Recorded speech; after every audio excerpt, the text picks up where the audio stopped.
Eh bien voilà les amis, on retrouve pour ce dernier dimanche de septembre notre évangile de Marc au chapitre 9, globalement les versets 38 à 48, où Jean lui dit « Maître, nous avons vu quelqu'un qui chassait les démons en ton nom et nous avons cherché à l'en empêcher parce qu'il ne nous suivait pas. » Et Jésus lui dit « Ne l'empêchez pas.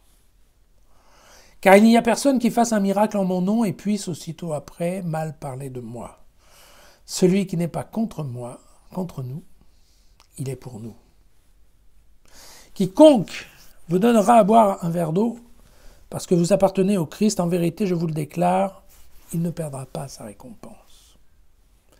Quiconque entraîne la chute d'un seul de ces petits qui croient, il vaut mieux pour lui qu'on lui attache au cou une grosse meule et qu'on le jette à la mer. Si ta main entraîne ta chute, coupe-la. Il vaut mieux que tu entres manchot dans la vie que d'aller avec tes deux mains dans la guéhenne, dans le feu qui ne s'éteint pas. Si ton pied entraîne ta chute, alors coupe-le. Il vaut mieux que tu entres estropié dans la vie que d'être jeté avec tes deux pieds dans la guéhenne.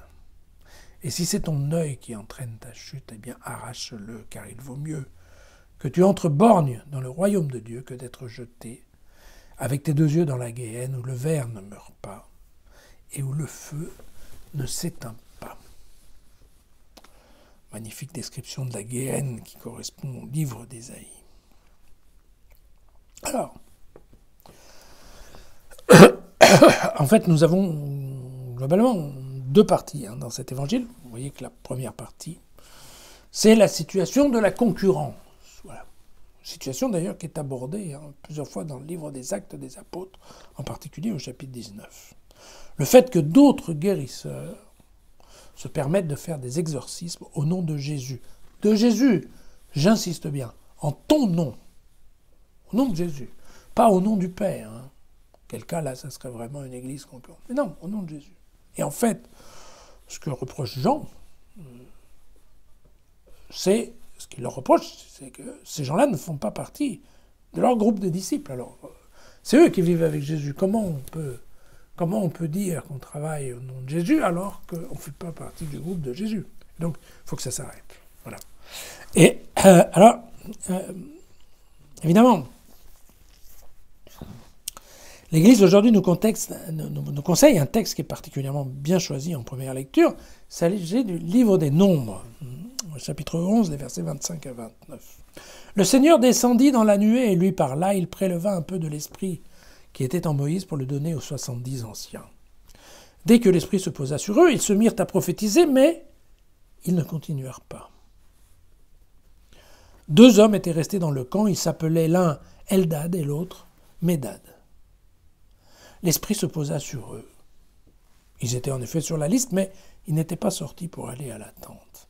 Et ils prophétisèrent dans le camp. Alors un garçon courut avertit Moïse. Eldad et Médad sont en train de prophétiser dans le camp. Alors Josué, fils de Nun, qui était l'auxiliaire de Moïse depuis sa jeunesse, intervient, mais disant « Moïse, mon Seigneur, arrête-les » Et Moïse répliqua « Mais serais-tu jaloux pour moi ? Si seulement tout le peuple du Seigneur devenait un peuple de prophètes sur qui le Seigneur aurait mis son esprit. » Et voilà. Et donc, c'est assez amusant, puisque Matthieu et Luc, Matthieu au chapitre 12 et Luc au chapitre 11, vont reprendre cette idée, ils vont changer un tout petit peu la tournure de la phrase, vous voyez. Quand Marc dit « celui qui n'est pas contre nous est pour nous », eh bien, Matthieu va dire « qui n'est pas avec moi est contre moi, et qui ne rassemble pas avec moi disperse ». Vous voyez, c'est 2 options. Alors, à la fin, on peut discuter pendant des heures pour savoir si c'est la même chose ou pas. Mais, globalement, l'idée est exactement la même, mais ce qui est vrai, c'est que voilà, Marc est probablement plus ouvert, car ça abrange plus de potentiels supporters, on va dire, de Jésus. Voilà. Alors, après, il y a... cette ouverture, elle est sympathique pour moi aussi. Je vais vous dire pourquoi, parce que ce qu'on entend à travers l'évangile de Marc, c'est que Jésus ne condamne pas les canaux non officiels. Ce qui est le cas de Jésus facile. Et donc, voilà.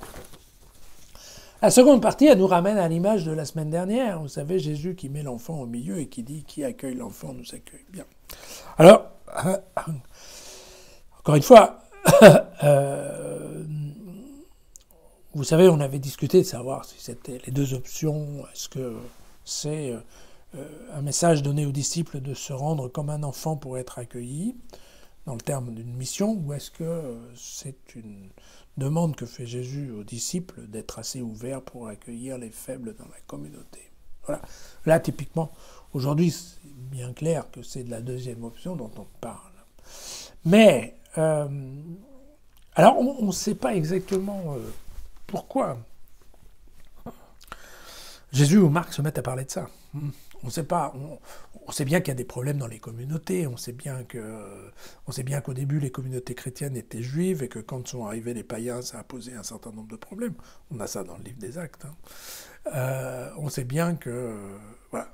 Mais on a si on n'a pas la connaissance d'un problème spécifique, le message que nous donne Marc, il est clair, il peut être interprété de façon assez différente, puisqu'on n'a pas de base réelle. Alors, il y a une lecture juive de l'histoire. C'est une lecture, en fait, à caractère tout à fait sexuel. Pourquoi ? Parce que on peut estimer qu'il y a dans la liste du texte d'aujourd'hui tous les péchés sexuels de la planète. Pourquoi ? Parce que quand on parle des petits qui croient, ça c'est une allusion à la pédophilie. Quand on parle de la main, c'est une allusion à la masturbation.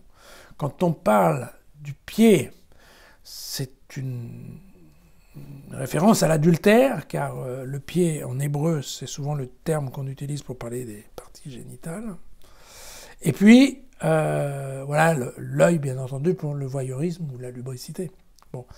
Mais, on peut aussi faire une lecture un peu plus morale, qui est de dire que la main et le pied font le mal alors que l'œil regarde le mal. Et donc, ça peut être en effet les deux sensibilités, on va dire, du mal en général. Et puis, on peut aussi faire une lecture un peu plus paulinienne, que certains seront lancés là-dedans, en faisant référence en effet à l'image de Saint Paul et de l'Église et de son corps, voilà. Qui voudrait dire qu'en fait, il y aurait une allusion, quand on parle du pied, de la main et de l'œil, à différentes branches de l'Église. Ce qui ne fait pas beaucoup de sens, parce qu'à l'époque, Saint Paul n'avait pas vraiment écrit, ou en tout cas n'était pas passé comme référence chez Marc. Voilà, mais ce qui est certain, c'est que Marc voulait insister sur l'obligation d'exemplarité de la hiérarchie de la communauté. Et ça, c'est important parce que c'est ce que je vous disais dimanche dernier. Par rapport aux gens qui sont les petits, qui sont les faibles, qui ne sont pas des gens qui ont eu l'instruction, les capacités intellectuelles, l'éducation pour comprendre les textes, eh bien, eux, ces gens-là, il n'y a aucune raison, premièrement, de les rejeter, donc il faut les accueillir, mais il faut faire attention qu'eux vont être beaucoup plus présents dans la communauté par rapport à ce qu'ils voient aux exemples des frères autour. Et c'est en fonction de cet exemple qu'ils vont adapter leur comportement. Voilà. Et donc, si les exemples sont moches, eh bien, évidemment, les faibles vont être blessés par le comportement de certains dans l'Église. Voilà. Et c'est ça dont probablement on est en train de parler dans ce texte. Ce que je trouve qui est amusant, c'est que aux disciples qui disent à Jésus « Regarde dehors ce qui se passe », en fait, Jésus répond « Oui, mais regardez dedans ce qui se passe aussi. » Voilà. Ça vous rappelle l'histoire de la poutre et de l'œil. Très bien. Allez, à demain.